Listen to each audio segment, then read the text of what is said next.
for joining us. My name is Avery Klosser. I am standing in for Alexa Ellis today, and I'll be leading our session. Welcome to the first reproducibility session of the school year. We're very excited to be welcoming Dr. Stacy Shaw, coming from Worcester Polytechnic Institute. She is an assistant professor of learning sciences. She is a Center for Open Science ambassador and a general open science junkie, and very happy to talk about it. So I'm super excited that we get to talk with her today and learn about how to do preprints. And just so you all know, I am recording the session, so this will be available at some point afterwards. But now I will turn it over to Stacy. Thanks, Avery. I've never been called an open science junkie before, but I think that's my new favorite label. Hi, everyone. As Avery said, I'm Stacy Shaw. I am a psychologist by training. I've been in the open science sort of field for about 7 years. I started in graduate school as an entering grad student at UCLA, reached out to some people at the Center of Open Science to learn more about this replication crisis I was hearing about in psychology. They convinced me to become an ambassador, and then 7 years later, I'm just here to share what I know about open access and preprints. Please feel free to interrupt me if you have questions. If you have comments, you can pop them in chat. I can't see the chat box, but just in case I miss it, Avery has agreed to sort of poke me in the middle of my tirade to stop and answer questions. Okay, so everything you're about to see is already on the Open Science Framework because I am an open science junkie. It can be found here. Avery has the link. She will, I'm sure, share this, but it's up there for you. Really, today, what I thought we could do is sort of break this little talk into two parts. So the first part, I'll talk about open access, the rationale, publishing, and open access, and just some sort of commonly asked questions. Then we'll move to preprints.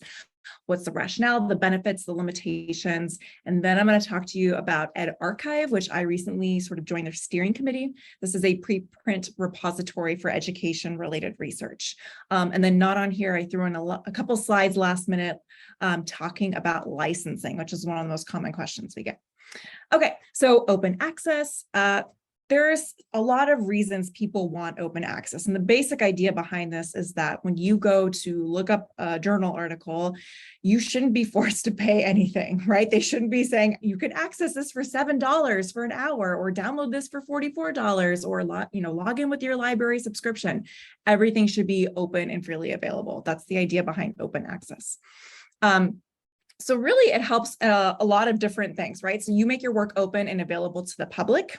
So people who don't have our really nice library subscriptions can access your work. This promotes scientific literacy, which I think we can all agree is really important. It's considered ethical dissemination of work. And so the argument for this is a lot of us, our salaries are paid, our research is funded by taxpayer dollars. So, we take the taxpayer dollar to do our research, they pay us to do the work, we get paid through our salaries to peer review, yada, yada. So why is the taxpayer being charged to access the work and the labor that they helped fund, right? So there's sort of some ethics involved here. Again, this idea is sort of thought as, researchers don't get paid to publish, reviewers don't get paid to review. A lot of what creates these paywalls is that these large publishing companies have very large profit margins. So Elsevier is estimated to have a 40% profit margin, which is huge and very unethical. You can talk to me about this later. So there's a couple options for publishing open access, right? You go to publish your journal article, there's like different levels and there's different colors. So let's just talk about those really quickly. So there's a gold level open access, right? So these are all articles in the journal are free to access on the journal website, right? The taxpayer doesn't have to log in or anything, but the authors have to pay what's known as an APC. This is known as an article processing charge. I think it's article, not author. But the idea is that you pay between like $700 and like $5,000 up front to lower the paywall for everybody. So not only are you not getting paid to write this or getting paid to review this, but the people at the publishing company are asking you to pay an extra $5,000 to make your work available. There's another sort of color called green, which is where people self-archive or they use preprints. So we'll talk about that today. But generally what this is referring to is you take your work and you put it in a repository or you archive it in some sort of fashion so that it can be found by other people. Bronze is that an article was made open by the journal or publisher. It's not licensed as open access. Hybrid is sort of where articles open in a traditional sort of where most articles are closed journal, but the author pays the APC. You could sort of see there's like a lot of different ways of going about this. And the last one is closed. So like you can't do anything. It's just sort of locked behind that paywall. Forgot to mention really quickly, a lot of these slides were made in conjunction with Brian Cook from UVA. We talk about preprints together at the, oh gosh, Avery, you might have to help me. It's the OSPER conference. It's held by the COS Unconference. Yeah, the COS Unconference on education. So I think Brian and I made these together. I just want to give them credit, but there's a lot of energy related to open science and preprints in the ed community. So if you're interested in this this talk or these ideas or coming to the Unconference next time, it's always virtual. And I think it was free this last year. So we'd be more than welcome to have you. Okay, so here's a graph that was created in 2018 looking at the different levels, right? These different colors. And as you can see, sort of around 2000, 2010, you see this sort of surgence of more percent of articles being bronze, hybrid, gold, or green. And the growth of prints, sort of these preprints, this is taken in 2020, is these are where people self-archive, right? They take their work that they published, so maybe that original manuscript, they put it on their website or a preprint repository. We see a lot of growth happening here. So open access, I think, is on people's radars a lot more, especially how to use preprints. So a couple questions. So a lot of people ask, how do I find open access journals and articles? So some journals are by default open access and they won't ask you to pay, which is amazing. And I think you should really consider these journals. There's a great website called the DOAJ, which is the Directory of Open Access Journals. You can go on there and look by field, by discipline, and try and find journals who are open access by default, or maybe have these different levels. So this is a really great resource to try and identify journals that can allow you to be more open access. There's also this open access button. Now, disclaimer, I have not tried this yet, but someone has mentioned this, and a lot of people use this quite frequently, which is, I believe it's like a plugin or something for Chrome, a couple other ones, where you basically are able to get journal articles for free legally. So it sort of removes that paywall. This is great even for all of us when we're trying to do our research off the library proxy, right? Like we all have wonderful access, but even being offline in a different area or without that proxy setup can be incredibly annoying. So this is another tool that people use. I also get asked a lot if there's funding for open access or those APCs. And the answer to this is there's usually very limited funding unless it's through your grants. So you can, if you're applying for a grant, you can build in article processing charges for public dissemination, or universities sometimes have pools of money. So I know of like WPI, a lot of people write to the dean and say like, oh, I really need this work to be in this journal because of these reasons. However, there's an APC and sometimes there's funds in the department or the area that can help cover it. And then some journals have reduced APCs for students and authors based in countries classified as low income economies, which is great. But even if you don't have access to any of these other things, there's a few things you could do to still make your work more open access. Let's talk about those. You can use ResearchGate, which I think is a pretty cool website to connect you with scholars and new work and preprints that are coming out. And what you can do, so I have a screenshot here of my friend Marissa requesting a full text of my publication. So if you're on ResearchGate and you list the research you've done, people can actually find it and they can request through the system access to your work. And this is great because what happens is I can upload a version of my PDF or the preprint or whatever version you want to sort of store privately. And as soon as that request goes in, you can just send through a message the work directly to them. So it's sort of like they're saying, hey, can you give me that work? And you're like, yeah, sure. And all you have to do is press a few buttons. This is better because it's not like email, finding people's, names, going through the system. It's just sort of stored in the system and you're just approving it. And half the time when you get, an article published, they say like, oh, congrats, you get 50 free, uses of this. And you could send this to 50 of your friends. okay, sure. Like, I'll just put it on ResearchGate. And then when 50 people ask me for it, I'll just like go ahead and send it to them. So this is one option. Another is you can use this really cool website called Sherpa Romeo to look at the licensing of the journal. And so what you can do here is any journal, I think most of the ones I've heard of / use are listed on this website. You go to this website and you look up the journal name. And then it tells you what their policies are. So it'll tell you what you can do with the published version of the article. So that's like, you know, they've reformatted it. It's in their pretty PDF version with the cool heading, whatever. What the published version can be done with, the accepted version. So your, you know, Microsoft Word document that's been accepted. And then like the submitted version. So that is the manuscript you prepared without any peer review, what you can sort of do with that. And so I can't remember which screenshot, which journal this is from, but according to this, you could post this at any website, the journal website, etc. Right? You can sort of expand these options to look. Submitted version, you can post a archive, bio archive, social archive, whatever. So the idea here is that you can basically understand when you publish a journal in an article, what they're allowing you to do with the peer-reviewed version, the submitted version, the post peer review version, or the publisher's PDF.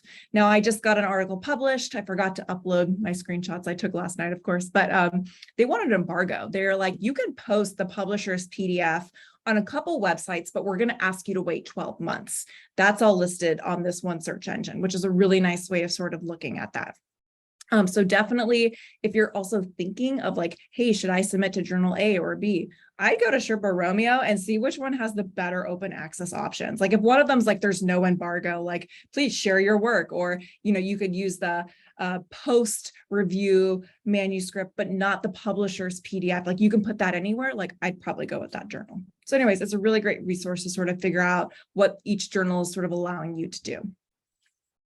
I'm just going to stop here. Any questions? Okay. Yeah, so here's an example, 18 months for this one. You can publish it here. There's some conditions like the published source must be acknowledged. You have to link to the publisher's version, right? So there's just a lot of terms about like what you can do with it and the stipulations for how to post it. Because unfortunately, when you publish a journal article, you're giving over some of the rights of that work. Hopefully this is going to change, but right now this is sort of our reality. Okay, so let's talk about preprints. Preprints, here's our little preview, right? What about them, right? The terms we use, the rationale for why we need them, the benefits, limitations, the growth of preprints, the reliability, repositories. I'll talk to you really quickly about at archive, posting preprints, licensing, that sort of stuff. So this term gets thrown around a lot, preprint. It's pretty common, but it's used in different and potentially confusing ways. So what we tend to think of when we think of preprint is that it's a print posted to a repository, like your website, at archive, OSF, before edits sort of made that were reflecting peer review. So the idea here, it's the manuscript you and your advisor or you and your students are like, yeah, this is good enough to publish. We should submit this. All right, ready? That's the preprint, right there before peer review. That's generally what preprints is referring to. The idea of the postprint is that it is the thing that you will push to a repository after edits are made from peer review from a journal. So let's say you take that manuscript, you send it in, the reviewers are like, you should actually run this model, or why don't you expand on this? You're like, okay, make some edits. That is the post, right? Once it's gone through peer review and you've made the changes, that's what we typically call a post print. So it's not the publisher's PDF. It's not new and shiny. It's still Microsoft Word document, but it's been sort of modified because of peer review.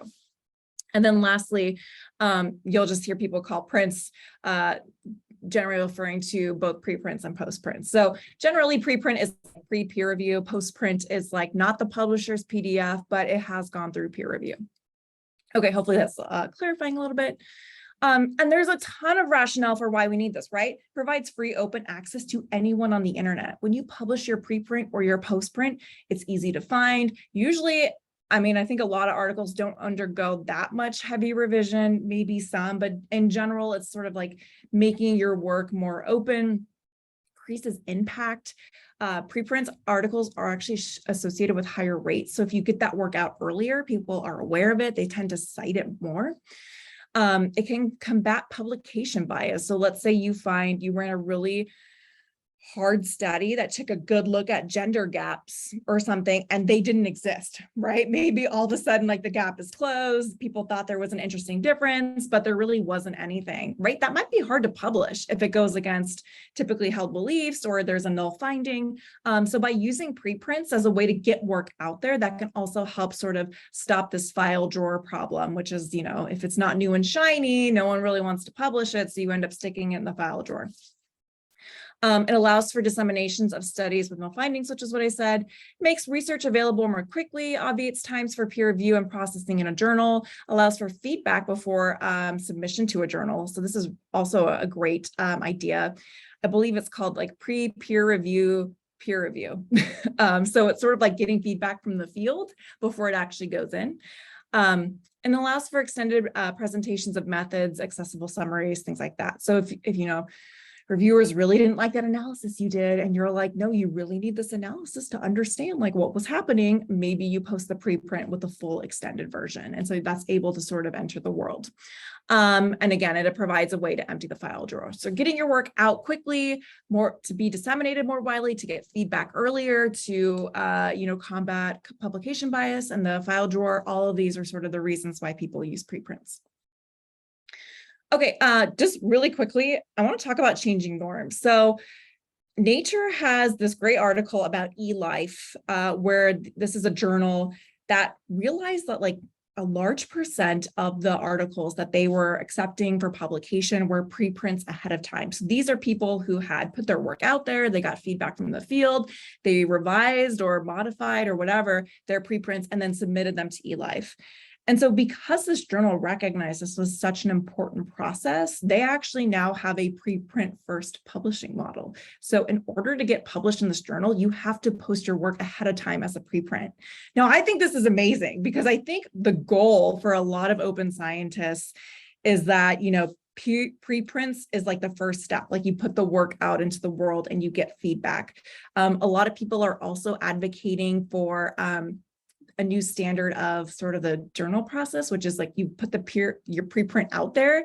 And then instead of going through all that annoying, like you have to have, you know, margins of this size and you can't display equations like this, you just link to the preprint. You say, hey, I want to publish in Science and here's the link to the preprint. And then that's how you would submit. So sort of integrating this idea of putting preprints out there and using maybe that as a model for sort of submission is, I think, where a lot of people are headed.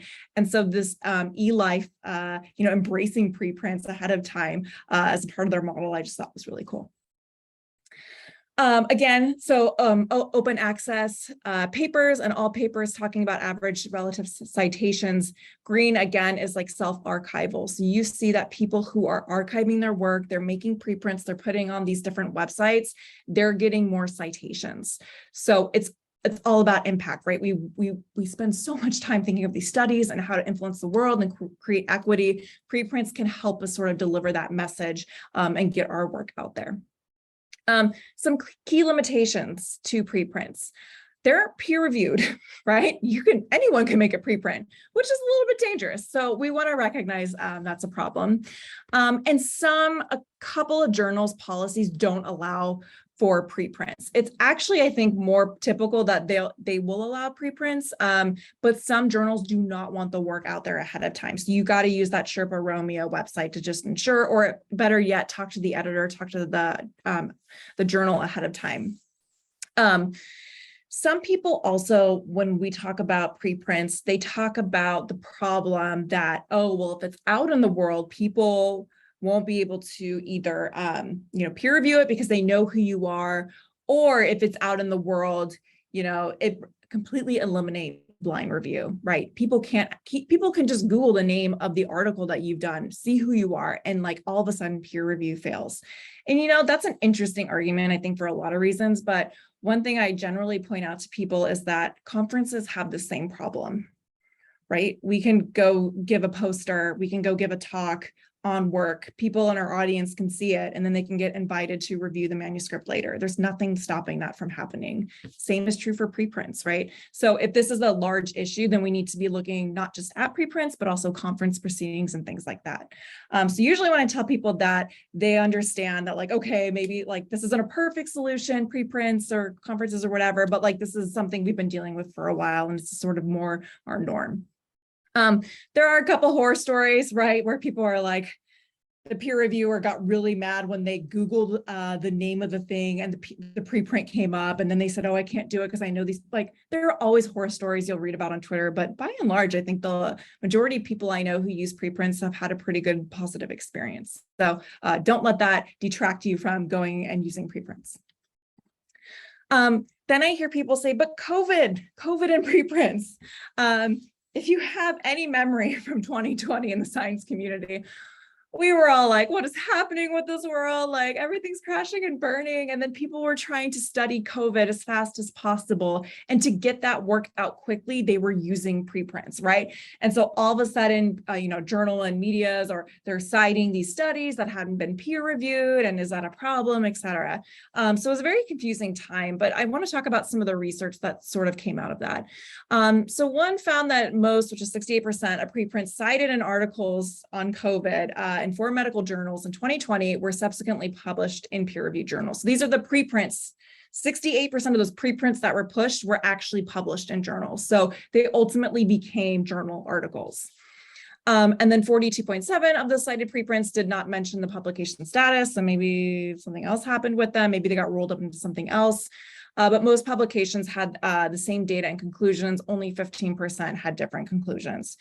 So again, not perfect, but by and large, the majority of the research that came out on COVID through preprints held together as it went through the peer review process. Again, this is not a perfect system. There will always be ways that bad work gets out there. But if you've ever had, reviewer 2 recommend something completely foolish, you will know that even peer review sometimes cannot stop things from getting out that probably shouldn't. Really quickly, there was another study published this year that examined preprints posted on bioRxiv and medRxiv from that 2019 period through the beginning of 2020. 7% of the non-COVID articles and 17% of COVID-related articles showed discrete changes when published. So these are things that changed from the preprint status to the published, but the majority of changes didn't actually affect the conclusions. So it wasn't like what was pushed for the COVID preprints radically changed after peer review. I mean, there were some changes. Obviously, people want you to run different models, things like that, but by and large, it mostly held true. Any questions on this? Hopefully, I've abated some fears. Okay, let's talk about how to use preprints to your advantage, right? There's a couple different ways you can use preprints in various capacities. So one is like the sneak peek, right? You're like, oh, I found something really cool, right? The field needs to know about this, but I can't wait 2 years for this to go through peer review, right?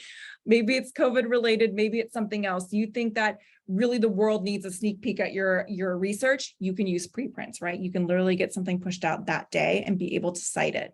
What I didn't mention earlier is a lot of these systems that you can use to host preprints will give you a DOI number, which is amazing. It's easily findable. People can search for it. If you use, I think, the Center for Open Science, you can create tags so people can find preprints with certain tags of different types of research and ultimately find your work. You can also use preprints for early peer review. You can post a preprint, go on Twitter and say, hey, I have this really cool preprint. Read it, tell me what you think, right? And people can actually endorse preprints.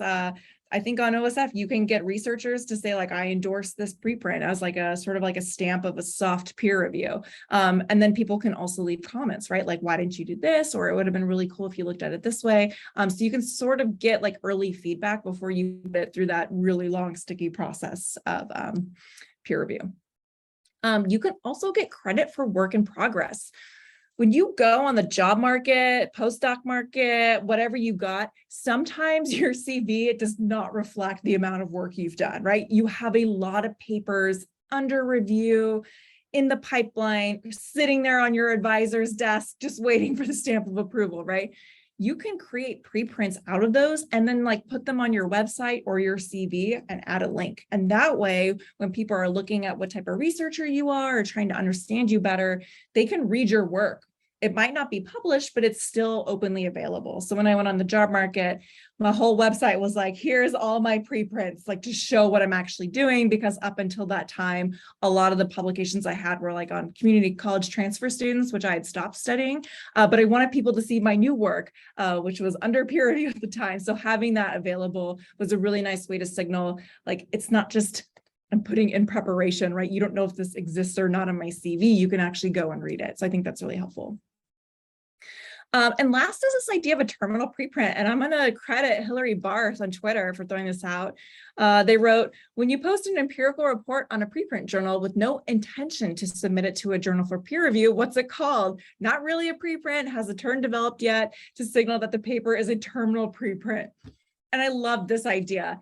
Sometimes our studies we run are informative, but you never actually will take the time to fully flesh out the idea, to write it up, to go through that process. But maybe it's helpful for someone else. Like maybe you tried an intervention and it backfired, but you want people to know, like, hey, don't try this because it doesn't work. You can draft up a quick preprint, right? You can do an introductory paragraph about like, why does you pick the thing that you did, the method you use, what you found, here's the data, and stick it on a preprint journal website or repository. So when people search for these types of articles, they could still find it. Maybe you can leave your contact information, but it's just a way to disseminate work that will probably otherwise just sit in the file drawer. So preprints have a lot of versatility here. The other thing you could do is post-publication access. And this is the one I tend to use preprints for the most. I work with a lot of different people. I haven't convinced all of them to let me use preprints. Sometimes I'm scared to use preprints just in case the journal's a little weird if I can't really get a read on them. So what I usually do is, as soon as an article is accepted, I'm like, great, let's go back to the original article. If we still think it's good, nothing's really changed. I take that and I post that on a preprint server or some other repository. The titles usually are the same. And so Google Scholar, once you post it, will actually like search the internet and constantly update. And oftentimes it'll find your preprint and link it with the same sort of entry that the original journal has. So sometimes if you go into Google Scholar, you click a thing, it says like 4 versions or something like that. And one of those can be the preprint. So if people are looking, they don't have access, maybe they don't have the shiny, publisher's PDF, but they can still get the preprint or the post print if you're able to post that as well. So I love doing this as a way to try and bite the man, right? Like, yeah, thank you, journal, for publishing this, but I do want people to read the work. And so I'll throw out the ugly Microsoft Word version, although there are some options we'll talk about later. But yeah, so this is how I use preprints. So some people, again, they want it out really, right away. They want feedback. Maybe that's not for you. You play it a little bit safer like me, and you use it for post-publication access and dissemination. That's another way to use a preprint. Okay, any questions so far? I get excited talking about preprints, so. Okay. All right. Speaking of pretty beautiful things, pretty preprints. I love this. So this was developed by Brenton Wernick, who is just an amazing person to follow on Twitter if you don't follow him. But basically, the idea is that a lot of people don't like posting preprints because it is an ugly Microsoft Word version. So he has developed several templates that you can download off the Open Science Framework, or literally you just type into Google pretty preprints, this will show up. And you can just copy and paste your work into it to make it a little bit more presentable for the world. And these things are so real looking. I've actually accidentally downloaded a preprint version of my papers to send to people because I mistake them for the publisher's PDF. So again, if you're going on the job market, you want those preprints on your website to show what you've been doing, you can class it up a little bit by using the pretty preprints. So anyways, just be careful because they look like the real thing. And you can see there's options here like post print here, post print up here, just marking what this is. So I think if you do go on my website, I have a couple working papers, but it'll say preprint, or you can like actually link to the publisher's PDF. So anyways, I urge you to check it out. Yeah, so here's a version of mine. This is a preprint of my dissertation that I have yet to publish, but when I went on the job market and people wanted to know how I studied inside and outside the lab, this looks a lot more official, right? Than maybe my dissertation actually looked. So this is just one example of how good these can look. Again, I have preprint up here to signal what this is. Replication currently underway, right? You can sort of put the status up top, but overall, I think this gives it a nice polished look. And I think a lot of people argue the reason people like peer review and the publisher's PDF is it looks official. So, I mean, you could get the same thing out of a preprint. You could post this on a preprint, get people to endorse it. That's almost like peer review, right? It's getting very close. So some repositories, right? Let's say you get your preprint or your postprint, whatever you got, you made it all beautiful. Where do you post it? So there's general preprint servers like our archive, but there's also multidisciplinary. So OSF preprints, just preprints in general. There's a million places to post them. You can also get domain specific. So edArchive is one for education related research. Bio is for biology. SciArchive is for psychology. Sometimes I just use the Open Science Framework because it encompasses everything, and they have a really nice search engine that you can just type in tags or themes or whatever and just find all the preprints that are available. So it's really up to you. Here's all the ones that were available last year. This keeps growing, but definitely pick out whichever field you think is the best. My favorite's Paleo Archive. So those are the people who are paleontologists and study dinosaur bones, but it's always growing. And I'll just say really quickly, quick plug, edArchive is one for education. It launched in 2019. And as of this February, we had 931 preprints. So we're gaining momentum. If you're interested, you can definitely submit one. All you got to do is go to edarchive.org, you sign up, you submit a preprint, and basically it's pretty straightforward. You upload your PDF and then it asks you some questions, right? Like, do you have publicly available data?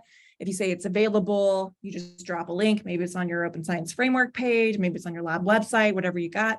If you say no, it'll just say like, why? And maybe it's you're like working with vulnerable populations, right? Maybe you use dyads. And so you know, if someone knows what they said, it could be linked to another person in the data set. You can figure out, you know, what a spouse said about someone else. Like you have to be very careful with open data. So it's perfectly okay to say, no, you don't have open data for these reasons, but it'll just ask you. And then we'll ask you if you pre-registered your research. So again, whatever you got going, it'll just ask you to provide information. Then it asks you to choose a license. When I look at this, I'm completely overwhelmed. None of us, I think, really got training in licensure.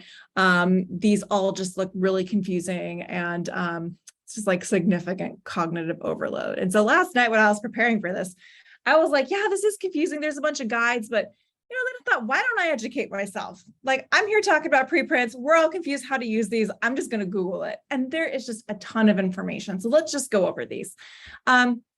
There is this really cool tool I found from the Creative Commons organization called a license chooser. And the URL is up there, but basically you say like step one, do you want this or do you want that? You click it. Step two, do you want this or is this okay? And you go through, it's like a questionnaire. And on the right-hand side, it starts generating what type of license that you should put down, which is like, I think a really, really cool. But just in case that's too much work, let's just talk about some of probably the more popular options for you. So if you go to creativecommons.org, all the information I pulled is off them. It's a really great website, actually. I was very surprised how easy this was to use. But this is where this comes from. So I'm going to highlight 4. They're available here. So you go to edArchive. These are the ones we're going to go over really quickly. I think are probably the most relevant for you all. So the CCO Universal, the CC by Attribution Share Alike, CC Attribution Non-Commercial, Non-Derivatives, and then the CC by Attribution. So I think these are probably in the wheelhouse of where most people are. I just want to start with the CC 1.0 Universal. This one is like no copyright. It feels like it should be the default, right? Oh, universal, okay, yeah, whatever. Like this is the universal one. But what this is saying is like your work is now public domain. Like anyone can use it for any reason and they don't have to give you any credit. This seems a little riskier than it sounds, right? So I think we have to just be really careful with this one.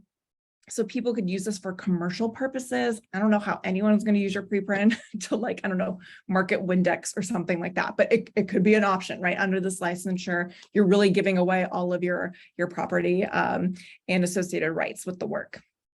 So maybe not this one. This one's a little bit better. So this is the CC by Attribution Share Alike 4.0 International. So this says you are free to share, so copy and redistribute the material in any medium or format so people can share it. Or they can also adapt it, right? They can remix, transform, build upon the material for any purpose, even commercially. Again, Windex can take this. I don't know why they would, but they have the ability to take your information. But they have to agree to the following terms. One is they have to give attribution, right? They have to attribute it. They have to give you credit. So they will have to cite you. They will have to link back to you. They have to basically indicate if changes were made, right? This is a really sort of straightforward way of looking at it. So attribution is like you have to give the credit. You have to indicate the changes were made. You have to just be a little bit more transparent. The share alike feature of this part up here is that if they remix, transform, or build upon the material, you have to distribute the contributions under the same license. So this is basically saying, hey, if I'm making this free and openly available and you take my work, it also has to be free and openly available. You can't take my work and then like close the license down and say no one can have it and they have to pay, right? So the share alike is like, however I'm doing it, you have to do it if you're using it, which I think is really useful. Okay, moving on. CC by Attribution, non-commercial, non-derivatives 4.0 International. A free to share, copy, redistribute, right? So it's not adapting. It's literally just saying free to share under the following terms, right? Again, that attribution, but also non-commercial. So you may not use the material for commercial properties. Windex cannot come take this and make this part of their ad campaign, right? So no to commercial, yes to science. And then the non-derivatives is that if you remix, transform, build upon the material, you may not distribute the modified material. So basically saying you cannot derive anything from this. It needs to be in its original form. It cannot be used for commercial purposes, but you are free to share it, which I think a lot of us are like, yeah, I don't want some person coming and like making my work seem like something it's not. And then like, you know, trying to like sell that. That's kind of weird. So I think this is probably a good license for a lot of us. And then this last one, I believe this is the last one, CC by Attribution 4.0 International. So this is, again, free to share, also free to adapt, but you have to have that attribution, right? So you're like, okay, you could take my work. If you really want to mix it, transform it, do something else, yeah, sure. But you have to give me credit and you have to provide the link to the license and you have to tell people what you've changed from my original work, right? A lot of people default to this one, actually. So this is definitely an option for you, but I feel like these four kind of represent the various levels. But again, if you have more questions, you can definitely check out the CC Creative Commons license. Sure. There's a couple options on the at archive that aren't listed here. Like one of them is called MIT license, but that has to do with like open source software and who can use the software. So a little bit outside our scope, but I would just definitely encourage you all to do your Googling to educate yourself. But by and large, I think these four licensures really cover the preprints well. Okay, so here, look at me wrapping up early. Yay. Talk so fast with preprints. I'm really sorry. But today we talked about open access, rationales, publishing, FAQs. We talked about preprints, right? The rationales, benefits, limitations at archive, and some licensure.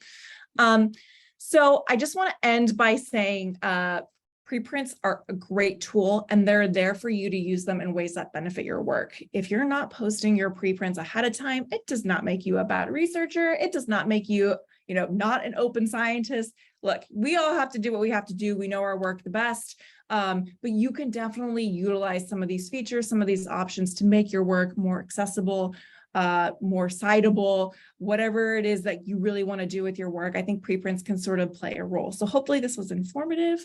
And yeah, as one of the people from at Archive, I really encourage you to use our platform. And yeah, I'm just excited to be able to talk about preprints. So thank you for having me. And I guess we'll go to questions. Thanks.